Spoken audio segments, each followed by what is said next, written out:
नमस्कार, नक्षत्र दुनिया चैनल में आप सभी का हार्दिक स्वागत है। आज के वीडियो में हम कुंडली में मारक स्थान क्या होते हैं इसके विषय में चर्चा करेंगे और साथ साथ ये भी जानेंगे कि मार्केस क्या होता है। इसके अलावा हम जानेंगे कि प्रबल मार्केस क्या होता है, मारक ग्रह कितने कष्टदायक होते हैं, यदि हमारी कुंडली में कोई मारक ग्रह है तो वो हमें किस प्रकार का कष्ट दे सकते हैं, इस विषय पर चर्चा करेंगे और साथ साथ कुछ शंकाओं का समाधान भी करेंगे।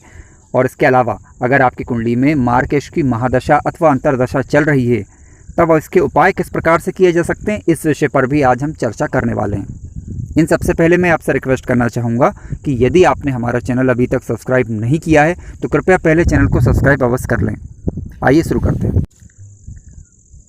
वीडियो शुरू करने के पहले वो नए दर्शक जो हमारे चैनल पर नए हैं, मैं उनके लिए स्पष्ट कर देना चाहूँगा कि आपको लग्न कुंडली लेना है।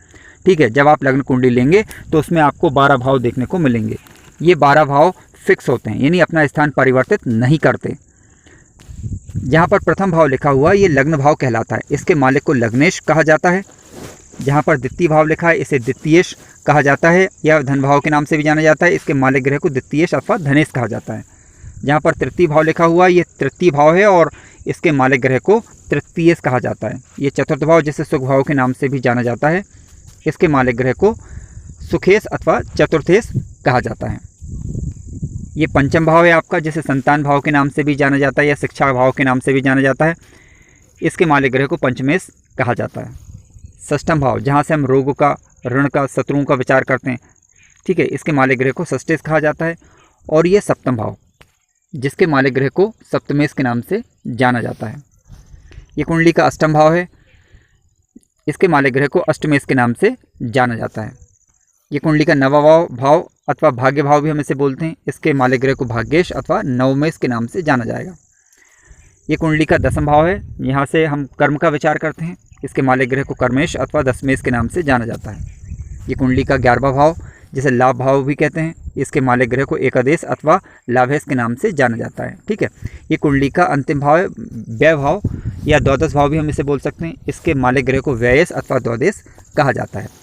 अब सवाल उठता है कि हमने इन्हें समझा क्यों। देखिए, हमने इन्हें समझा इसलिए क्योंकि जब हम मार्केस को समझेंगे तब ये जानकारी होना हमारे लिए आवश्यक थी।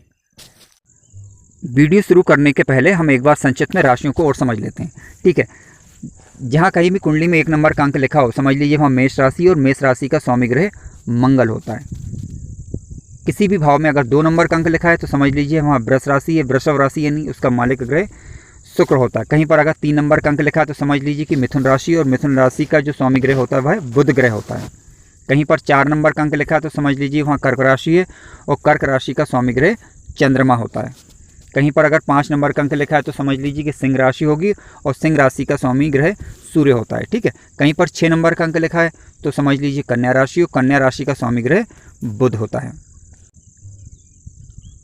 किसी भी भाव में अगर 7 नंबर का अंक लिखा है तो समझ लीजिए कि वहाँ तुला राशि और तुला राशि का स्वामी ग्रह शुक्र होता है। कहीं पर अगर 8 नंबर का अंक लिखा है तो इसका मतलब है कि वहाँ वृश्चिक राशि है और वृश्चिक राशि का स्वामी ग्रह मंगल होता है। कहीं पर 9 नंबर का अंक लिखा है किसी भी भाव में तो समझ लीजिए कि वह धनु राशि और धनु राशि का स्वामी ग्रह गुरु ग्रह होता है।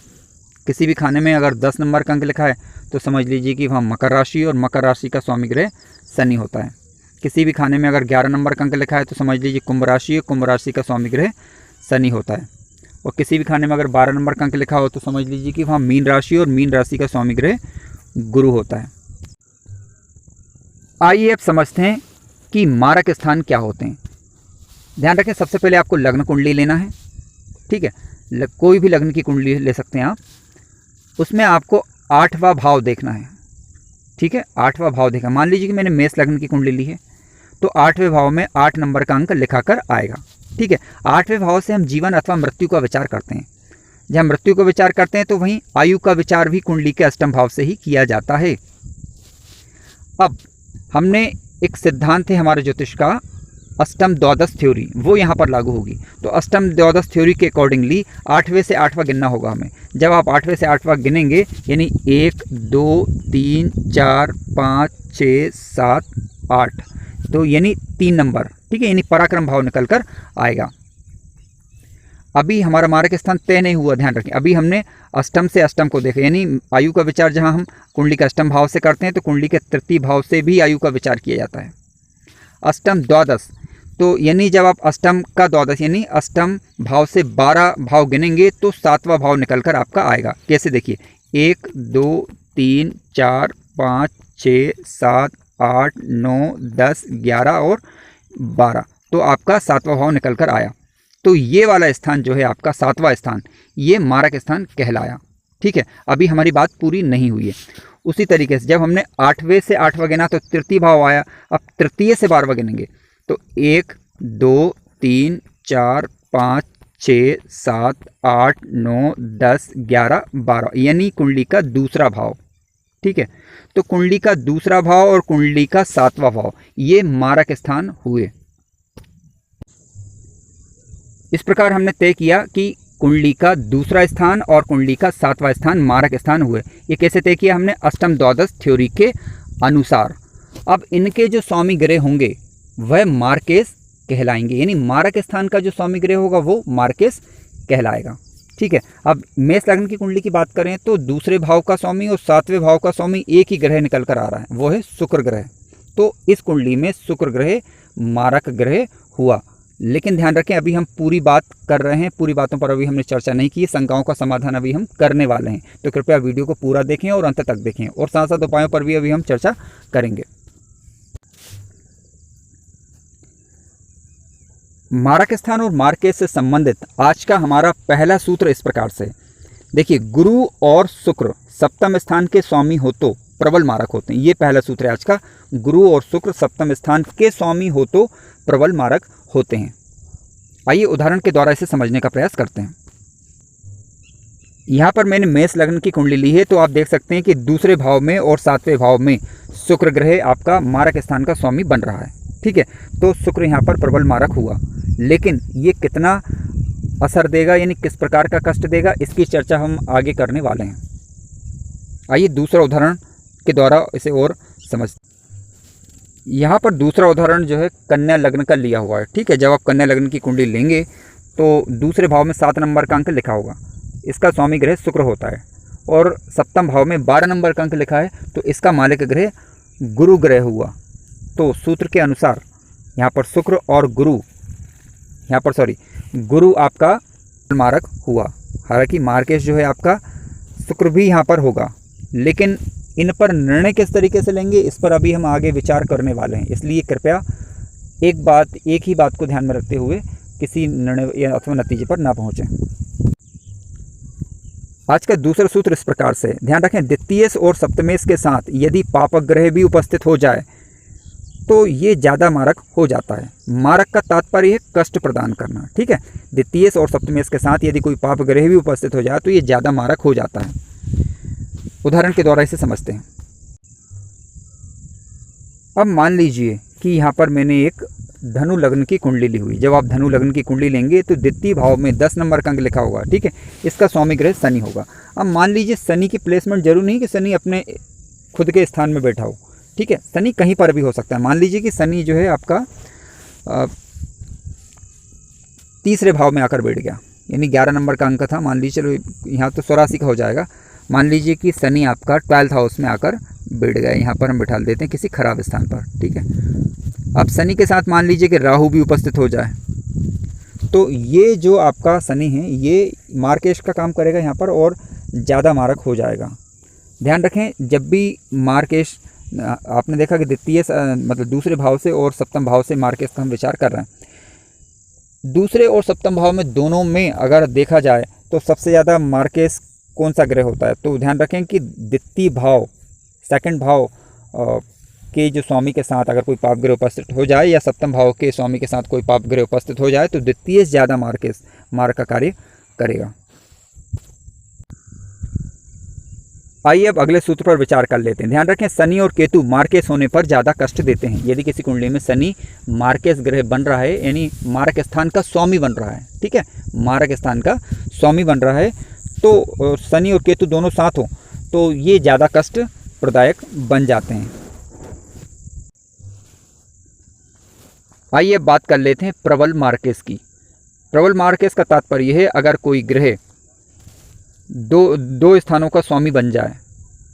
अगर कोई ग्रह दो स्थानों का, दो स्थान कौन से, लेकिन द्वितीय भाव और सप्तम भाव, इनका स्वामी बन जाए तो वह प्रबल मार्केश कहलाता है। अब यहाँ पर मैं कुछ स्थिति थोड़ा स्पष्ट कर देना चाहूँगा। कई विद्वान जो है तृतीय भाव को भी मारक स्थान मानते हैं। ठीक है, तो एक तो आपका द्वितीय स्थान सप्तम स्थान तो है ही सही, इसके अलावा आपका तृतीय स्थान को भी मारक स्थान वो मानते हैं। यानी कुल मिलाकर देखा जाए तो इन किन्हीं दो भावों का स्वामी अगर कोई ग्रह बनता है तो ये प्रबल मार्केश की श्रेणी में आए। आइए अब शंकाओं का समाधान कर लेते हैं। मान लीजिए कि आपकी कुंडली में कोई मार्ग ग्रह बन रहा है तो उसे मार्केश कहा जाएगा। ठीक है, मार्केश और लग्नेश अगर मान लीजिए कि एक ही ग्रह है तो वो आपको ज़्यादा कष्ट नहीं दे सकता। मार्केश और लग्नेश अगर एक ही ग्रह आ रहा है तो वो आपको ज़्यादा कष्ट नहीं देगा। ये पहला समाधान। दूसरा शंका समाधान इस प्रकार से, यदि मार्केश और लग्नेश मान लीजिए अलग अलग हैं लेकिन अगर उनमें मित्रता है यानी तात्कालिक मित्रता उनमें है तो भी मारक ग्रह का स्वामी यानी मार्केश आपको ज़्यादा कष्ट नहीं देगा। तीसरा शंका समाधान इस प्रकार से, यदि मान लीजिए कि मारक स्थान अथवा मार्केश पर किसी कुंडली के शुभ ग्रह की दृष्टि पड़ जाए, यानी वो मार्केश नहीं होना चाहिए, किसी शुभ ग्रह की दृष्टि मारक स्थान अथवा मार्केश पर पड़ जाए तो उसकी अशुभता में कमी आ जाती है। यानी मारक स्थान की बुराइयों को कह सकते हैं कि उसे कम करने का ये कार्य करेगा। मार्केश पर भी अगर दृष्टि पड़ जाती है किसी शुभ ग्रह की तब भी उसकी जो कष्टदायक प्रवृत्ति होती है उसमें कमी आ जाती है। अब सबसे बड़ा शंका समाधान, ध्यान रखें मार्केश का तात्पर्य क्या। मार्केश का तात्पर्य ये नहीं कि मृत्यु ही देगा वो, मार्केश का तात्पर्य ये है कि व्यक्ति को कष्ट देने वाला ग्रह। ठीक है, ऐसा ग्रह जो अपनी दशा अथवा अंतर्दशा में जातक को कष्ट देने का कार्य करे, ऐसा ग्रह जो है आपका मार्केश कहलाता है। फिर से सुनिए, यदि मार्केश का तात्पर्य ये है कि ये ऐसा ग्रह जो कि अपनी दशा अथवा अंतर्दशा में आपको कष्ट देने का कार्य करे, यानी मानसिक पीड़ा दे सकता है, किसी भी प्रकार का नुकसान दे सकता है, तो उसे ही मार्केश कहा जाता है, ना कि मृत्यु देने वाला। हालांकि मार्केश मृत्यु भी देता है लेकिन इसके लिए जो स्थितियां होती हैं वह काफ़ी ज़्यादा प्रतिकूल होती हैं, तब ऐसा होता है। सामान्य परिस्थितियों में ऐसा नहीं होता। आइए अब कुछ उपायों पर चर्चा कर लेते हैं। यदि आपको मार्केश की महादशा अथवा अंतर्दशा चल रही है तो आप ध्यान रखें, और वो लग्नेश नहीं होना चाहिए, लेकिन यदि लग्नेश नहीं है और अन्य कोई ग्रह है और वो आपको कष्ट अगर दे रहा है, ठीक है, वो अगर आपको कष्ट दे रहा है तो ऐसी स्थिति में आप मार्केश ग्रह का दान कर सकते हैं। सबसे अच्छा तरीका है कि मार्केश ग्रह, जो ग्रह आपको कष्ट पहुंचा रहा है, उस मार्केश ग्रह का आप दान करेंगे अथवा वैदिक मंत्र, ठीक है, अथवा वैदिक मंत्र से अथवा बीज मंत्र से, या फिर जो मार्केश ग्रह है उसके इष्ट देव की उपासना करने से भी मारक ग्रह की प्रबलता में यानी कष्टदायक प्रवृत्ति में कमी आ जाती है। उम्मीद करता हूं मित्रों आपको कार्यक्रम पसंद आया होगा। अगर आपको कार्यक्रम अच्छा लगा है तो कृपया चैनल को सब्सक्राइब अवश्य करें, लाइक करें, शेयर करें और अपने विचार कमेंट्स के माध्यम से अवश्य बताएं। धन्यवाद।